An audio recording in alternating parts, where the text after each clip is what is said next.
Set your course for the Hoth Takes podcast.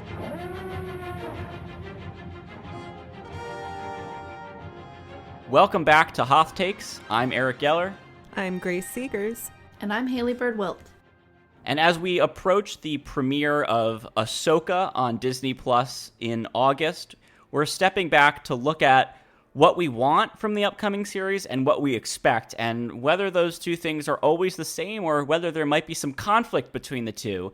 Obviously, this is sort of a spiritual successor to Rebels in a lot of ways, with Dave Filoni leading the charge on both projects. So we expect to see a lot of characters, in fact, we already know about some of them, carrying over from Rebels, but hey, there could always be more that we haven't seen yet.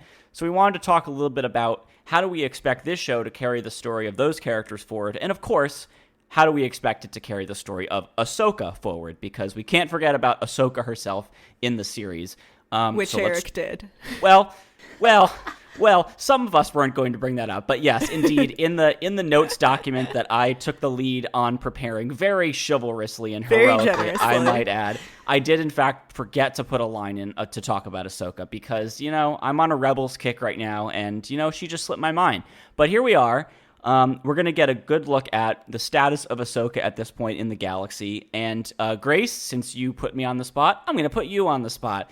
Where do you think we're going to find Ahsoka at this point? Of course, we've already seen a glimpse of what she's up to from The Mandalorian, and this takes place shortly after that. What do you think is driving her right now, and how do you expect that she will have changed since we last saw her chronologically, let's say sort of prior to the Mando stuff? So, how will she have changed from the Rebels era? Okay.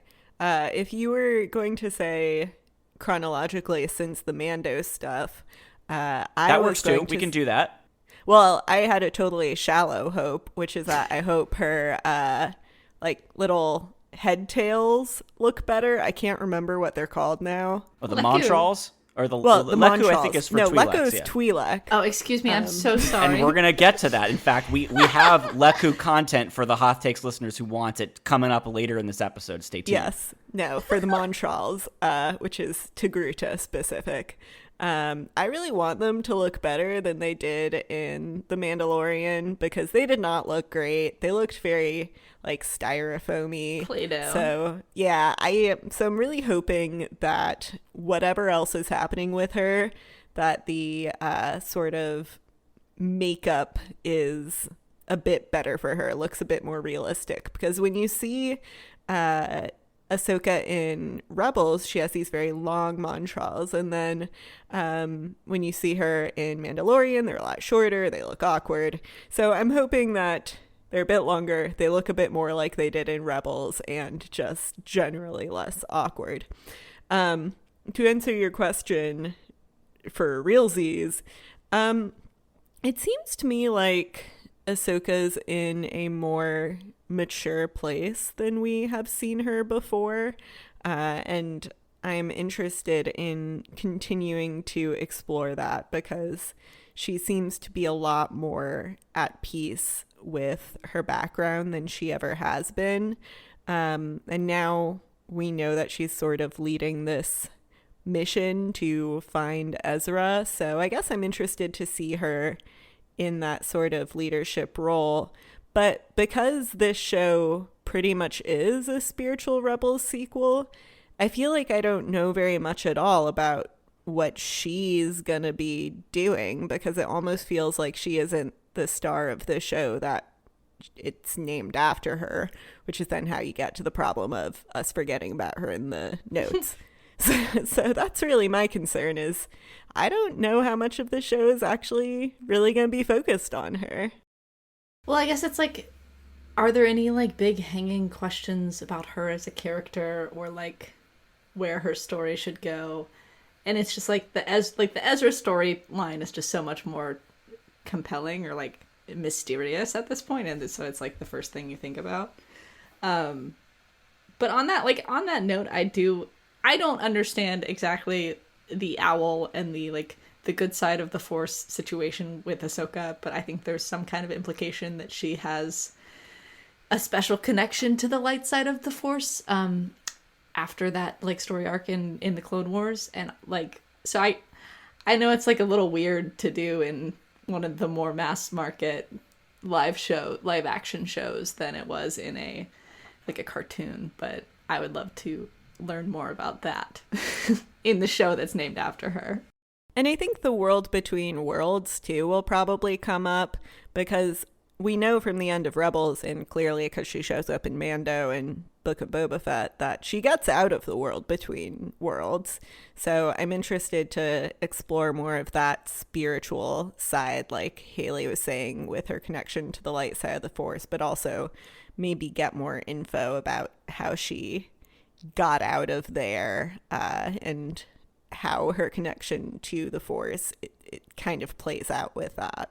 I love the world between worlds, and I know some Star Wars fans are like skeptical of introducing too much like time travel into this, like, the franchise, but I would love for this to be a time travel show, which I know it's probably not going to be, but I always enjoy time travel films or like shows like that, and it's probably a little too ambitious and probably a little too weird.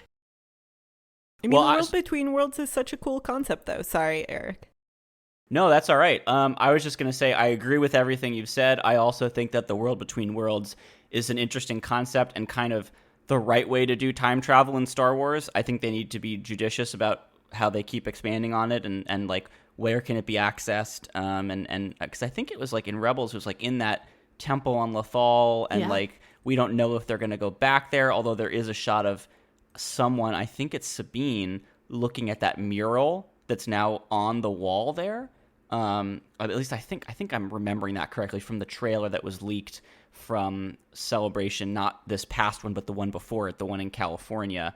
So I think they're probably going to, as you said, bring it back. I think it's an interesting concept to try to bring into play in what seems like it's on the surface a pretty straightforward Star Wars TV show, a member of this sort of current pantheon of live action series. If they really do some mind-bending stuff with time travel, that could be really cool, but they have to make sure that they've really ironed out the details. It can't fall prey to a lot of the other time travel storytelling that we've seen over the decades, some of it not very well thought out in terms of plotting.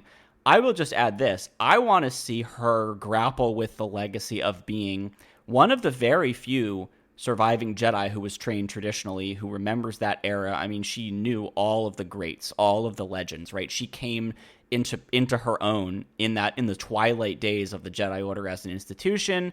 Are we going to see her meet up with Luke and have any conversations about what he ought to be doing? Like there was that tantalizing moment with them in Book of Boba Fett, which I loved. I actually really, really liked it, as much as I think that was like a bad use of time on a broad level. On a micro level, I like that moment of her being like, you're so much like your father or whatever. Just a beautiful moment, and I would love to see something like that get paid off in this show. Although, again, using deep fake Luke, it can be complicated. I wouldn't mind if they just cast somebody for this and never talked about it again. But I want to see her legacy as a traditional Jedi come into play. I want to see her grappling with what it means to be one of the final few. And I think there's some really interesting storytelling possibilities there. That's such a great point. I hadn't thought about that, but she really is one of the last ones who remembers what it was like before the fall and the rise of the Empire. And that is really interesting to see how she reckons with that.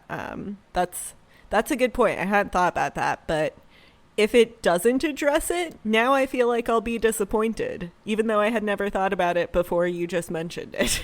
Well, you know what? You're welcome. So obviously we know a small segment, at least, of the mission that is driving her in this show. Because when she appeared in The Mandalorian and she dueled with that magistrate or whatever, her big goal was to find Thrawn. And of course we know that Thrawn was last seen disappearing into hyperspace with a bunch of whales and young Ezra Bridger. So let's talk about Ezra. We're going to see him, obviously. We have a clip in the trailer of Sabine pining for him, watching the hologram, wearing his clothes. She's holding his lightsaber. She's living in his home. Folks, they're not brother and sister, but I digress. First of all, what the heck, right? Do we think that he's still lost at the beginning of the series? Do we think that he and Thrawn have made their way back into the galaxy, and Ahsoka is just trying to figure out, or I guess into the civilized galaxy, and Ahsoka is just trying to figure out where they are? Or is there going to be a journey into some weird, like, wild space, unknown regions, like all these weird unknown hyperspace perils to find him? Basically, what do we expect from that part of the story, which I anticipate personally is going to just be the kickoff? I don't think that's going to be the season-long story of trying to find him. But Haley, maybe I'll go to you first. How much of that season do you expect it will be trying to find him? How much of a role will he actually play in the season? I'm torn about that. I probably agree with you more so, and like, it's hard to imagine them being on the chase the whole season. But like, I've been so disappointed with the plotting of these shows recently. Maybe I shouldn't be surprised if he shows up in the last 10 minutes of the last episode. So I don't know. I think I would prefer to like get that part of it over with and start to tell like the story of what happened in between and like what's happening now instead of just searching everywhere. I don't know like the main theories of what's going on with Ezra. So apologies if there's like a consensus on what should be happening with his roles, and I'm not going to mention it, but like, I think it would be interesting. I know Ezra in Rebels, like, at certain points struggled with, like, using the dark side in a very pragmatic way. I think it would be interesting if he and Thrawn had, I don't know, long conversations about it, or like maybe he was tempted in some ways toward the dark side, and like it would be frustrating to see like Sabine find him that way, and like he's still sort of seduced to the dark side in some, in some kind of parameters, but it would probably be a more interesting story if that were the case. I don't know. Yeah, my best possible scenario is Ezra shows up after the first episode or two, and there is a weird bro-ship between Ezra and Thrawn. I would really love that. I think that would be super fun. I don't know if I want it to be fully Thrawn has helped encourage Ezra to the dark side, or if it's more like a Al Pacino, Robert De Niro, and he, like, we're not so different, you and I. Like kind of a mutual respect game. That I feel like would be really fun if we get to explore that relationship a little bit. And I feel like Ezra probably is going to show up before the last 10 minutes of the last episode, because we think Thrawn shows up, or at least it seemed so from the trailers. So that would be surprising to me if Thrawn shows up but Ezra doesn't. But my best case scenario is that they have some kind of weird understanding going on. I think it would be a lot more interesting, particularly as Haley mentioned, Ezra's background of, if not being seduced by the dark side, because he very much turns away from the dark side in the final episode of Rebels, then at the very least understanding where it comes from, if that makes sense.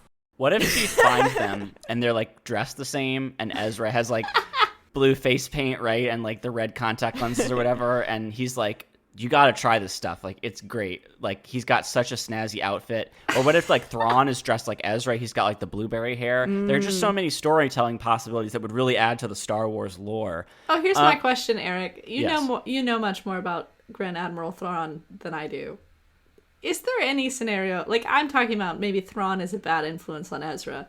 Is there any scenario in which Ezra is a good influence on Thrawn? like do you think that's something they could write into this show? I think it's possible. Yeah, I think the whole thing with Thrawn is he's all about order, right? So his deal, he doesn't go for, when you were talking about like the dark side and like if they were hanging out and having conversations about this stuff, I actually think it would be cool if before Ahsoka and Sabine find Ezra, if we see scenes of the two of them, either in flashbacks or contemporaneously, still lost wherever they are, talking about the philosophy of like Rebels versus Empire, New Republic versus Imperial Remnant, like order versus liberty. I think like it might be kind of weird for Ezra to suddenly become this like erudite philosophical guy, but maybe he could have a conversation at an Ezra level with Thrawn about like what, like Thrawn sort of trying to reason with him of like, listen, while we're here and we have nothing but time, like, why are you guys doing this, right? And he's talking about his family and oppression, and Thrawn is like, okay, but like, we need to have some degree of like an iron fist, because otherwise you have piracy, you have all kinds of predations and abuses, and Ezra can be like, well, the Empire still allows slavery, and Thrawn's like, well, that's not, that's out of my hands, or whatever. Like, the whole deal with Thrawn is that he gets into this not because he's, a dark side guy, because he's enraptured by Vader and Sidious and the whole, Sith side of things, but because he sees the Empire as the only entity that's capable of dealing with the threats that he has seen in Chiss space, right? In his part of the galaxy. He knows that it's a dangerous place, and he thinks only the Empire can keep people safe. And you can imagine a lot of citizens of the Republic embracing the new Empire at the Revenge of the Sith time point for the same reason, which is that they're worried. They see, pirates out there on the frontier. They hear horror stories, right? And they just want it all. They want somebody to come in as a strong leader and take charge. And so I kind of think that Thrawn is immune to the temptation of the, I don't want to say the light side, because he doesn't, I don't think, really go for the light-dark dynamic. But I don't think he's susceptible to Ezra's arguments that we need to allow more freedom and liberty and sort of push away the sort of control/iron fist tendencies of the Empire. So I would mostly agree with you, Eric, but I would just point out that in the Thrawn book trilogy, not the one that takes place, that's like the prequel one, but the one that starts with Thrawn by Timothy Zahn. Thrawn does have a protege slash assistant slash boyfriend who... Oh, we're going there. who very... I mean, you know what? I read between the lines. But he's very much... Eli, his friend, is very much like the Watson to Thrawn's Holmes, and Eli helps Thrawn to see patterns that he may not otherwise see and sort of figure out how to be a person better, and just more empathetic and intuitive while still being his, Thrawny self. So I do think that it's possible, while they're having these deep philosophical conversations, Ezra and Thrawn, that I would love to see. That at the very least, there's, if not a convincing, then a mutual understanding. And I think that would be really interesting. But then again, I don't know how likely it is that we're going to see philosophical conversations about the nature of rebellion and empire in the Ahsoka live action show. It'd be neat if we did, but I don't have my hopes up. Question, Eric, you probably know the answer to. How long of a time gap is there between the final scene of Rebels and the beginning of the Ahsoka show? Do we know? So Rebels ends at 0 years before the Battle of Yavin. So the show spans that 5-year time period leading up to the Battle of Yavin. And then Ahsoka begins 9 years afterwards. So there's basically a 9-year gap there. So he's like an adult man, Ezra is. And the last we saw him, he was like yeah, he's not a little blueberry anymore. He's a full grown man. That bothers me. Me too. That makes me sad. That's probably what I'm going to be most disappointed with, is I'm going to be the Last Jedi hater, but for the Ezra transformation. He had the people who were so angry about old grizzled Luke Skywalker. That's going to be me about Ezra.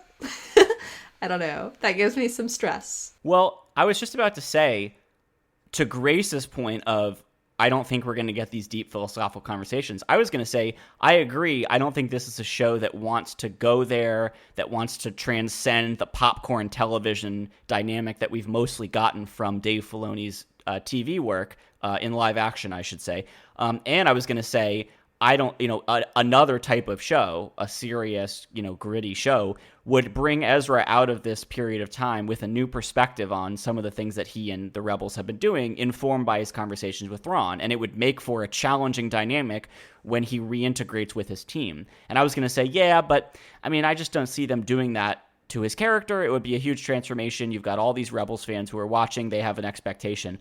And then I thought, you know what? Number one, The Last Jedi, right? They've proven that they're not afraid to do that, although maybe now they're afraid to do it again. But number two, he's going to be older, so he just can't be the same happy-go-lucky guy, right? Even as much as he was tempered with a certain seriousness and maturity by the end of the show, there was still a degree of happy-go-lucky blueberry to him. And he's now 9 years older. He's just not going to be the same guy. A lot of things about how he carries himself and how he speaks, they're just going to have to be different, right? Yeah, I think that's probably the case. And sort of brings me back to my sense of, I don't know, I'm not super enthusiastic about this plot line, and I did not want to be a Debbie Downer, but pull my arm, or twist my arm. I very quickly become a Debbie Downer. I think it would have been better to leave the ending of Rebels up to the imagination or do an animated sequel, as listeners well know my thoughts on that. But part of the reason is when you have this kind of sequel, whatever you, the viewer, would have wanted or would have been interested to see, now that whatever you wanted can't be what happens definitionally. You can't leave it up to the imagination because they're going to tell you what's going to happen. And I don't really know if I want to see 9 years older Ezra. I really love young Ezra, so that's something that I will have to get over, I guess, is seeing a character that I would prefer not to see in live action at all, but especially in live action and 9 years older. Well, like, so much of the charm of Rebels, I think, comes from the fact that it was animated, and right. This is conjecture, but I assume there is less oversight on the story plotting and the writing of an animated show than there is on one of the major live action offerings of this new era of Star Wars. So it just seems to me like it's probably more story writing by committee and more people with their hands in the pot, and maybe less I don't know, editorial freedom for Dave Filoni or for whoever is, writing these stories. And they, the Disney bureaucracy does not have a great track record at this point of writing coherent stories in these shows. Not to be rude, but I haven't watched the latest Mandalorian season because, it's agonizing. The first episode for me was agonizing. It felt like homework, and I have not caught up on it. And so I am worried that the same kind of dynamics will sort of trickle into this, where maybe they wouldn't have if it was animated. We'll see. Dave Filoni is the only person credited as having written any episodes. Of course, we don't know what that counts for in the kind of transmedia synergy era of Marvel and Disney and having story group type people. But I think if anybody is given the latitude to do it the way he wants or she wants or they want at Disney, it's Dave Filoni. I think he is that rare person who probably has enough pull to be able to tell this particular story the way he wants to, especially because he is writing and directing a movie that is going to pick up from this. So this is, in one sense, its own story, but it has to lay the groundwork for a huge high-profile project that's going to link all this stuff together. So if he isn't being allowed to do this the way he wants, I think it would be very difficult to then weave this into his movie where I'm sure they've learned their lesson about meddling in the movies. I think he will probably have a lot of freedom, and other directors and writers will have a lot of freedom on their movies. So if you're going to micromanage him on the TV show that's the setup for the movie, that just seems like a recipe for disaster. So I tend to think he'll have the freedom to do what he wants here. Of course, if you go on Twitter, you'll see some folks who are not exactly thrilled about that, right? They don't necessarily love what he's done when he's had the freedom to do whatever he wants in live action. So it could be a mixed bag in that sense. I don't know. I think he will probably make this. I mean, he has talked about how he's had an idea in his mind for where this story goes for a long time. I think he'll probably get to do what he wants to do. As you said, Grace, we all have our own ideas about what comes next for these characters. So whether this will satisfy us is another question. And I'll just reiterate, I'm not thrilled that this is a live action series either, in part because of the questions that continue to linger about Rosario Dawson. I also think that this is just a story that's a better fit for the format of animation because, like you said, you can have Ezra hopping around and doing, whimsical things or just really sick Jedi moves in animation in a way that's a lot easier than in live action. They can still do it with stunt doubles or CGI or whatever. It's just not going to feel the same. And we're going to have to get used to seeing certain characters move around. Sabine is going to be hopping around, I'm sure, blowing things up. It's just not going to look the same. It's not going to feel the same. There's going to be a tonal difference. And this is the first Star Wars project that's actually had the opportunity to disappoint us in that way, because everything else, even though we've had characters like Saw Gerrera come into live action, this is kind of the first time that we've really had an entire animated storyline or premise get adapted into a new story in live action. So there's just going to be rife with opportunities and pitfalls like that. And the montrals.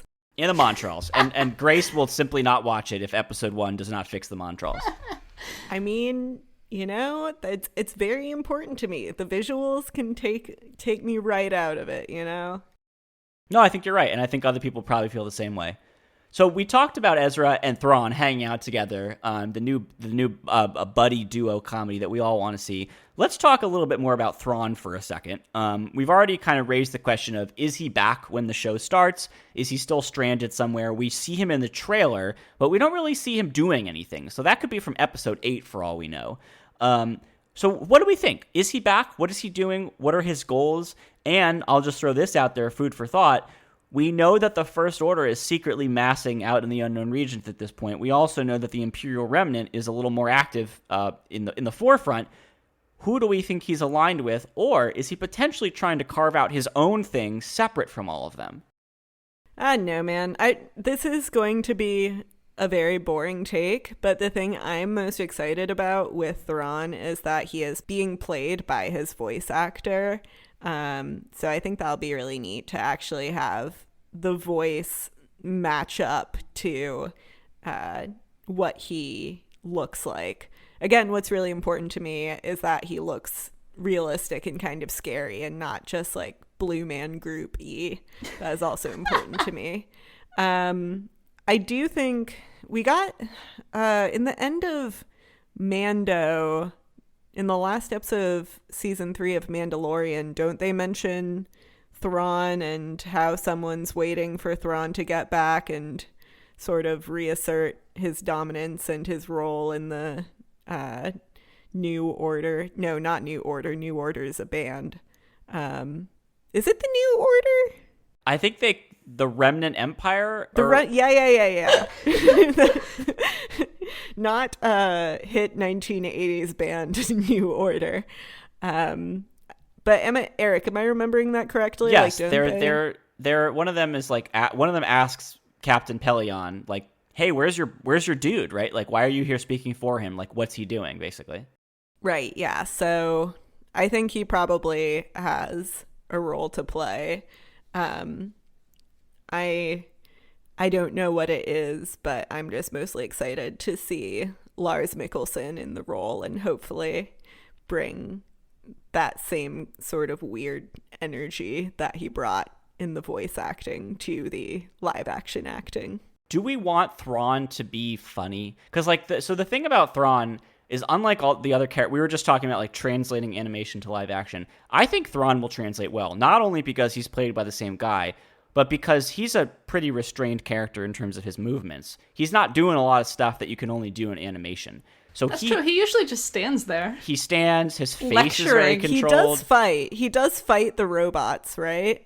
Well, in a way that I think, Lars Mikkelsen or a stunt double could do in a fairly credible way. Like, he's not doing the jumping that most of the rebels, the ghost crew, I mean, they're flipping and flopping all over the place. Like Thrawn, I don't think is going to have that issue. But what do we want to see from him personality-wise? This is a chance for Disney to define his personality in a way that Rebels had him, but he wasn't as big of a character as I think he'll be in this, and he wasn't in live action. People have expectations from the books, including the Expanded Universe books, which are no longer canon. They have expectations about how he will interact with people, not just what he wants, but how he expresses himself. Do we want to see any levity, or do we want him to be not a cartoon villain because he's got a depth to him, but do we want him to be very clearly sort of irredeemable?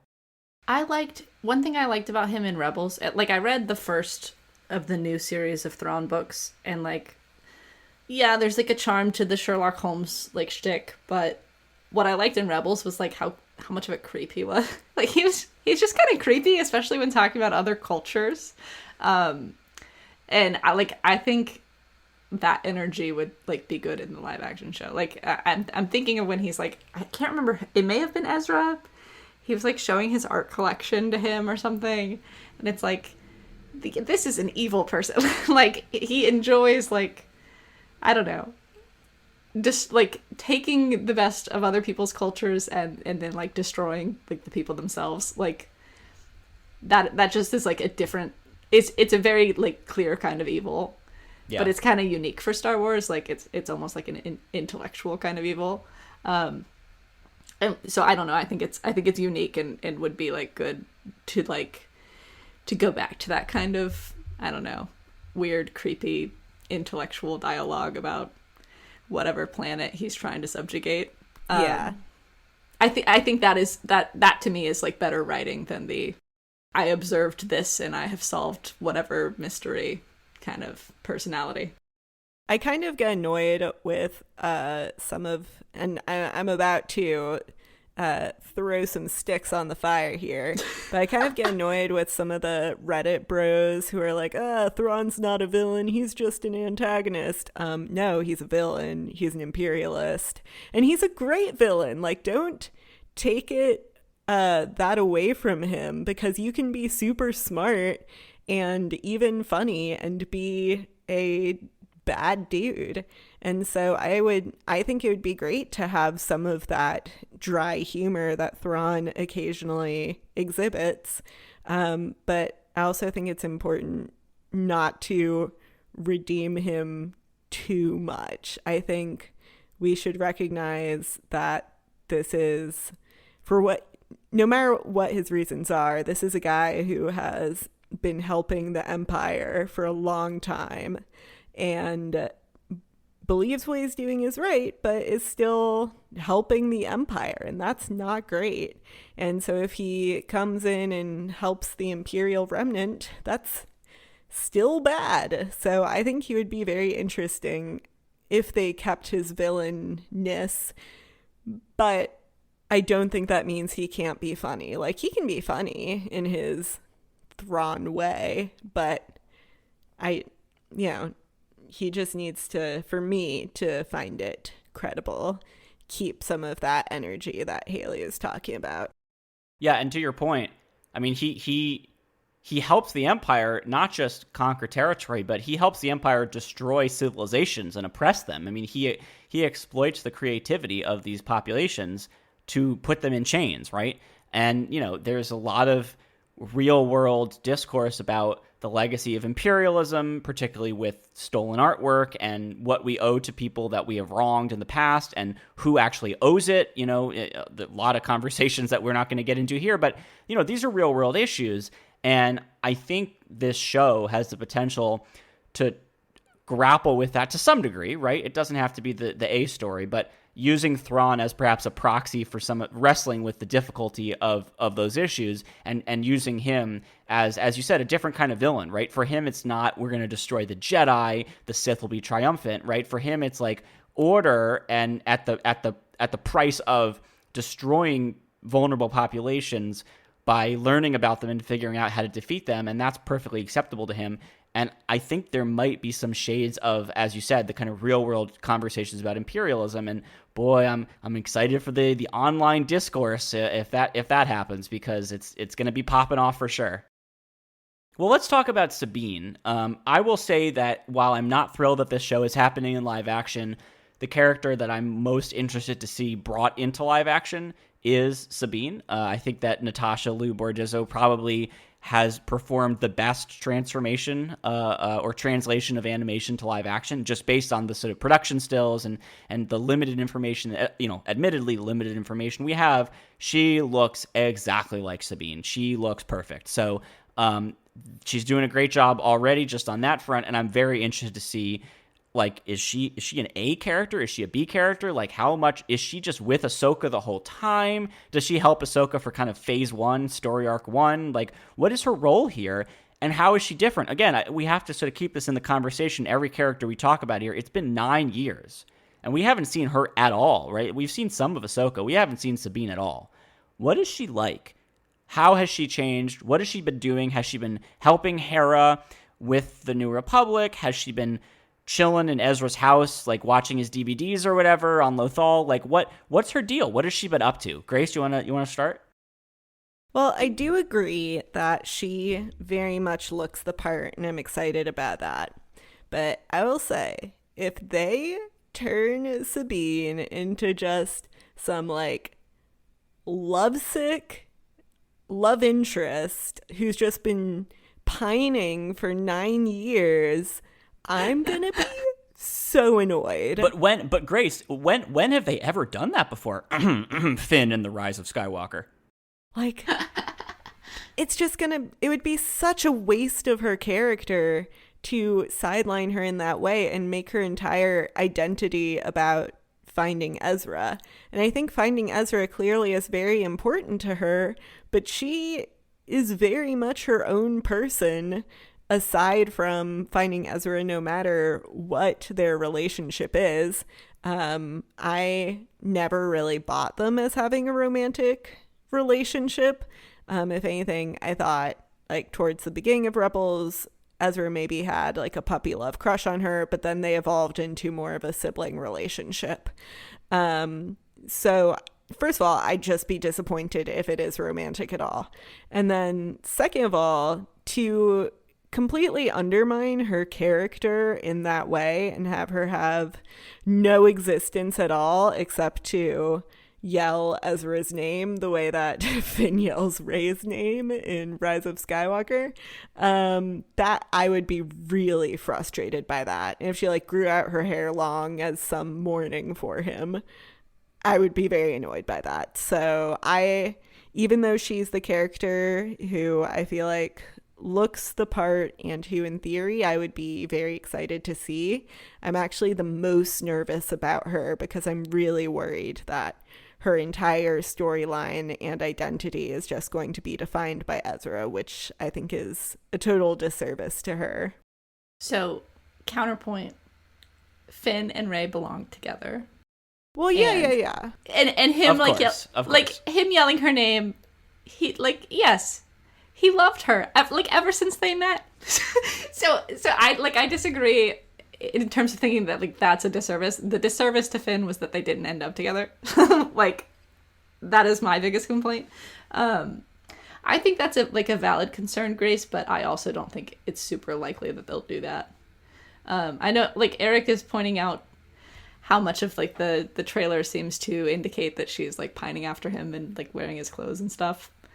I'm sure she's done other stuff too, like, especially if she's the one, like you said, Eric, who was, like, going into the temple and, like, she seems to have his lightsaber and, like, I don't know. I'm curious if there's some kind of, like, force sensitivity going on that we didn't know about, or, like, she's, like, trying to learn more about that, because it sort of seems to be setting that up, but maybe that's totally off base. I don't know. All right, this is unrelated, but my issue with Finn yelling Rey's name is not that he's, in love with her, because I do think that Finn and Rey should have ended up together. It's that he's given nothing else to do except yells Rey's name, and I want him to do more, just as I want Sabine to do more than just have her sole purpose in the narrative to be to pine for Ezra. And I think that she will have more to do. I agree with you that Rebels portrays them as siblings throughout the run of the show. I think you would be hard-pressed to argue that the trailer is not implying that she has a thing for him at this point, which is weird. And as much as I've been joking about it, I think it's very weird and I don't like it. But I think it's definitely what they're setting up. And if they're not setting that up, shame on the trailer creator. Like, shame on them for, like, creating the discourse by very clearly having her do things that you do not do with your brother. But having said that, regardless of whether she's in love with him in the show, I feel fairly confident that that won't be all she does. And here's a thought. We're talking about legacy. She carries on the legacy of a clan of Mandalorians, right? I mean, she's got that whole side of her identity, and we've already seen that Mandalore has had a rebirth in storytelling in canon in terms of being the focus of these complex stories about identity and family and belonging. Will we see her interact with Din? I mean, is she going to play a role in that whole deal that's going on? Are they going to try to weave that in? I think that would be very interesting. I think that's an interesting side of her that even in Rebels was only explored a few times because they had so much else going on. But I could totally see them establishing retroactively in the opening episode or two that she has been doing things along those lines to try to reconnect with, the clan, whatever, clan Wren, or just like, I could see them doing something with that part of her character. And I think that would be very interesting. Yeah, I would really like that if they explored her Mandalorian-ness, because I always really loved that in Rebels whenever there were episodes like with her learning how to use the darksaber. So, and they've done another show about a Mandalorian, so why not incorporate some of that here? All right, so I've got a question for you both. Who's a mean green leadership machine? Wow, neither of you are going to bite. Okay, we're going to talk about Hera now. So I think that we're talking about like how the actors approximate the characters. I think that it's very difficult to match the look that they created for Hera in animation. I think Mary Elizabeth Winstead does a credible job, and obviously a lot will rest on the performance. You have to capture that kind of soothing but firm voice that Vanessa Marshall did so well in the animated series. So that's going to be tough, but the look does not bother me too much. It's certainly not as good as Sabine's look, but whatever. I'm mostly interested to see how they weave her in, because they're kind of establishing that she's not off on her own on a solo quest or just brooding or whatever that the other characters are doing. She's very much in the thick of it in the New Republic as a leader. We see her, I think like side by side with Mon Mothma at one point. So that's fascinating to me, right? And some of the video games and other and the books, there's a great trilogy of books that folks should definitely check out called Alphabet Squadron that deals with her as a New Republic general and the pressure of leading essentially the cleanup operation, trying to mop up the remnants of the Empire. This takes place after that, but I would really be interested to see how they weave in the pressure of being a leader of this fledgling government. What exactly is she doing, right? Is she in charge of space forces, ground forces? Like what exactly is her role? What is her relationship like with other leaders? Does she get along with them? How does that relate to Ahsoka's quest? Like, does the New Republic, does she have to basically say, I can't support you for some reason, but like unofficially, here's some the people that you can go get help from? Like, what is she actually doing in the story, right? And I think that keeping her separate, while it would be sad because you can't get the whole gang back together, would be really interesting narratively to have her have to keep herself at a distance because she has these responsibilities to this broader movement. I mean, I love Hera. She's such a great character, and she is just such a fun leader character as well. So I would be really interested to see the leadership role that she is inhabiting now, and especially if she has scenes with Mon Mothma, like the girl bossery that would be on display. So exciting. I'm excited to see where she is. I'm not super thrilled about the way she looks, but that's I mean, it's kind of like with Ahsoka. It's very hard to make that kind of character look good in live action, and I don't know how convinced I will be. And I'll tell you, if her lekku are styrofoamy, then we're gonna have a problem. Same with the montrals. That's the theme of the episode. We want the lekku and montrals to look realistic, and if not, then I'm just turning off the TV right now. No, probably not. I'll finish the episode, but I will complain about it vocally to anyone who will listen to me, and most people who will not. So I don't love her look, but I am willing, given my love for the character, to sort of put aside my skepticism in that regard. Haley, any thoughts about Hera? I saw the picture too. So first of all, I think Hera's great. I don't have any like pressing questions about her character or like big things I want to see. Except like, I don't know, she has a kid. I would love to see motherhood portrayed in a positive way in Star Wars. Right? Right. But like beyond that, it's like I just want to see her like fly ships and do cool stuff. I don't love the way it looks either, and like maybe I'm just too old and I don't have the imagination to enjoy like live action as much as a child would. But like to me, it's just like, it looks like Halloween. Like it doesn't look like it doesn't look like it should. It doesn't. And the thing is, like, I wouldn't be able to do it better. And so I feel bad complaining about it, because I'm sure they're trying their hardest. And it's just difficult to change someone into a cartoony looking alien, but also realistically. But it does sort of take you out of the story. We'll see. Maybe the writing and the acting will be so good I won't notice, but I probably will, because I don't know. I'm quite the critic these days. I would like to see a not dead mother in Star Wars, like a mom who's alive and is a good mom. Yeah, because we don't often get that. We got a teensy bit of that in Obi-Wan Kenobi, seeing Breha and Beru, but like an actual mother figure character who is alive and a good mom, very rare in Star Wars. I hate to correct you, especially on a point about female representation, but we did see in the Clone Wars, there was a story arc, there was the Geonosian Queen.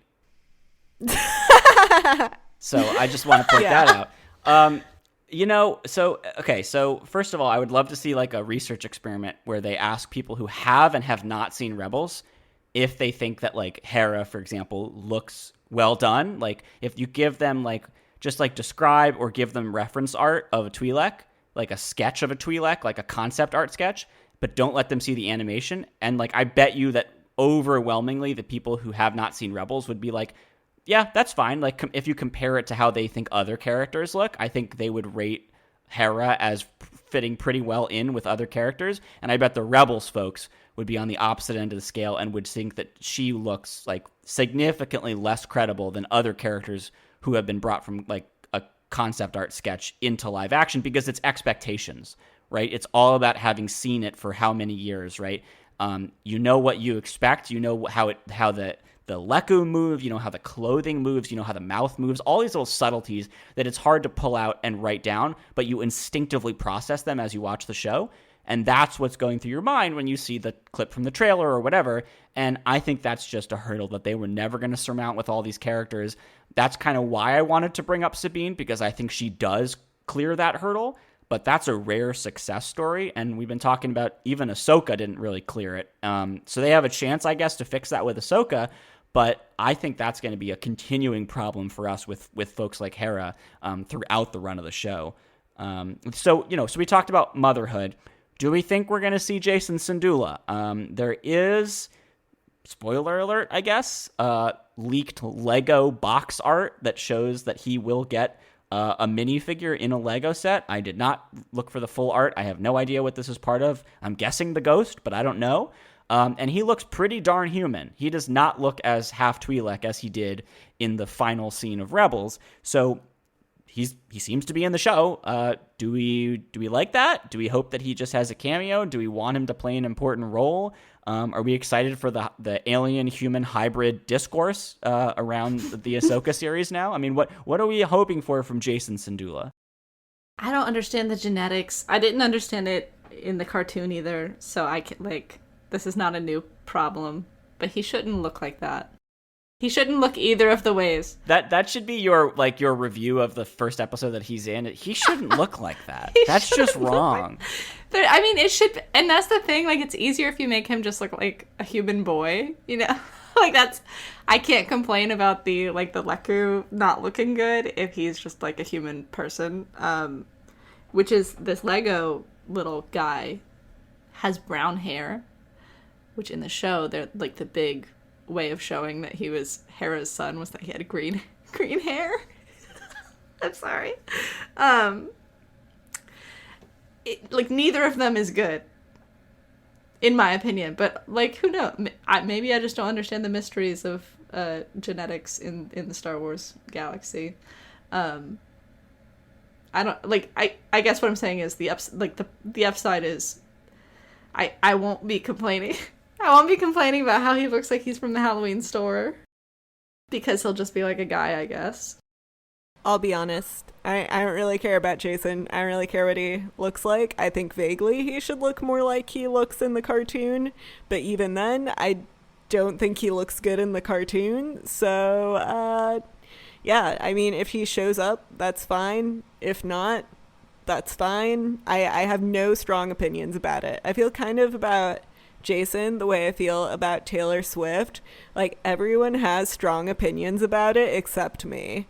So that's how I feel. So plot wise, I think it would be fun for him to get to talk to Ezra about Kanan, to get Ezra's perspective about his dad, because I don't know, maybe that's just me being sentimental, but that would be cool to watch.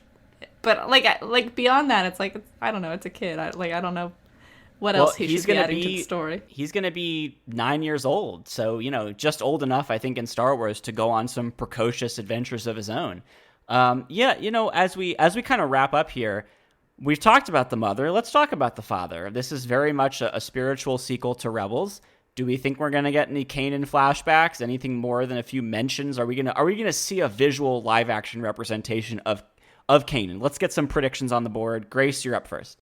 I think that'd be super interesting. I think he might show up as a Force ghost. That's what I would predict, is if he shows up in live action, it's going to be as a Force ghost. I think he'll probably be mentioned, but it really depends on how much they're trying to cater to Rebels fans and how much they want to bring in a new audience. Because if they're really intending for this to be a show for Rebels fans, I think it's more likely that we see some version of him. If we're just trying to get people who like The Mandalorian to watch another live action show, then I think it's less likely. Haley, what do you think? I would like to see him in the World Between Worlds. I don't know if that moment is still there, but the moment was there when Ezra was there. So, but I don't really want to see beyond that unless it's I don't know, revelatory of something interesting about his character or relevant to the plot. I just I think, I don't know, some dream sequence of oh, I miss Kanan. That's not super necessary. I feel that can be done with dialogue. Yeah, I think Grace is right that a Force ghost is definitely on the table. I was thinking about how people got mad that Bo-Katan never mentioned Satine when she was telling Din about the history of Mandalore. And I don't know if it's a perfect analogy, but I could see them doing what I think would be very controversial and just not mentioning him. It would be very weird. I don't think it would be the same thing as Bo-Katan not mentioning Satine, but I think it's totally on the table. Who knows what their plans are? Who knows if they have some reason that they don't want to mention him? I mean, God, I don't know. But I think it's on the table. I don't think it's likely. I think we're likely to get significant conversation, especially if Jason is in the picture. And I do think a Force Ghost appearance is on the table. What context that's in, whether he appears to Ezra in a moment of need or maybe in his initial isolation, who knows? But I think it's possible. Here, let me wrap up with this question. It's called Ahsoka, right? But how Ahsoka focused is it actually going to be? Because the animating premise of her role in this era, as we've seen so far, is to find Thrawn, to find Ezra. The trailer makes a big deal of Sabine watching a holo of Ezra. I'm not going to get into that whole thing again, but very clearly she's very focused on a personal level on Ezra. We know that Thrawn himself looms as a villain that Ahsoka is trying to stop. So it seems like this is very much focused to some degree on the hunt for Ezra, the hunt for Thrawn, dealing with Thrawn. Do we think that this is going to be, like, how much time are we going to get to dwell on Ahsoka as a character? My suspicion is that the only reason it's called Ahsoka and is nominally the Ahsoka show is because Ahsoka is well known enough, and that really it should be named The Hunt for Ezra or something like that. But because Ahsoka's relatively well known and she's shown up in The Mandalorian, I think that that's the real reason she is the star and namesake of the show. I don't think it's going to be very Ahsoka-y. And I am extra suspicious of that given the Book of Boba Fett was barely like 3 chapters of Boba Fett. So I do not believe that is going to be very Ahsoka-centric. Do you think that they should have called it Dawn of Thrawn? The Thrawn Dawn. That's a perfect title. You know what I'm excited for? Unrelated. I think Captain Rex is going to be in this. Oh yeah, that'll be nice. Wait, what? Yeah. Well, this is rumors. There's rumors. Well, okay. Star Wars News Net. Okay. .com says that Captain Rex will be here. And that to me is fun. That points to either sort of like, let's get the gang back together for one last mission type of thing, or they're going to seriously deal with Ahsoka's past, and he will come in not to participate in a mission or a battle, but to marry her. Oh, okay, Jesus wow, Christ. Okay, well, definitely... He's like 60. Although I guess she's also They're the same 40 age. something. Well, yeah, but he looks older. You get into these weird questions of biological age versus developmental age, because he had the advanced... True. She's actually older than him. It's, which is not the first time that Star Wars has done that problematically with a younger man. And of course, we all saw how well that worked out. All right, well, whatever happens, you know that we're going to talk about it here on Hoth Takes. Thank you all so much for listening to this episode. If you want to share your thoughts or perhaps suggest topics for future shows, you can email us at hothtakes@gmail.com, or you can find us on Twitter at hothtakes. I'm Eric Geller on Twitter. Grace is Grace_Seegers, and Haley is Burdinator. Haley made our wonderful logo and banner art. I edited the show and put together our music. And as always, for legal purposes, we want to note that all Star Wars themes, music, and sound effects are the intellectual property of Lucasfilm. You can find a complete archive of past episodes on our website, hothtakes.wordpress.com. And if you like Hoth Takes, please share it with a friend. You can find us on all the major podcasting platforms, including Apple Podcasts, Google Podcasts, Spotify, and Stitcher. We'll see you next time. May the Force be with you.